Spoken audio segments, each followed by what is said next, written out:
Welcome to Tenor Tech, where I solve the problems you didn't even know you had. You start by getting Canva ready and connecting the AI features. Sign in and enable AI or beta apps. Once done, authorize the AI integration so it can access your designs, and make sure you have brand colors, fonts, and 1 to 3 reference images at hand.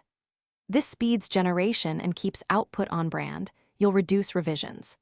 Now create a new design, pick dimensions or a template, and place your references where the AI can sample them, because the how and why matter for consistent visuals.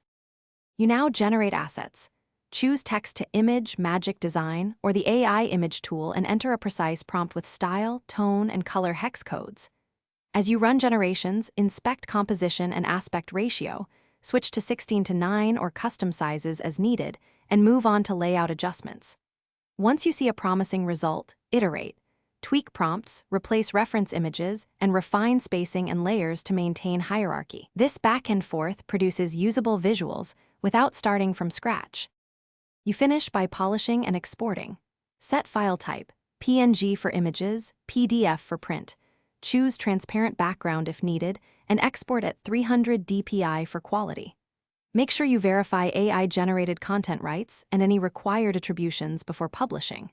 If the AI stumbles or outputs irrelevant designs, simplify your prompt, clear the browser or app cache, and reauthorize the Canva AI app. That often fixes permission or model inconsistencies. Finally, preview on target devices, then save a master copy for future edits. Thanks for watching. Subscribe to keep your life in tune.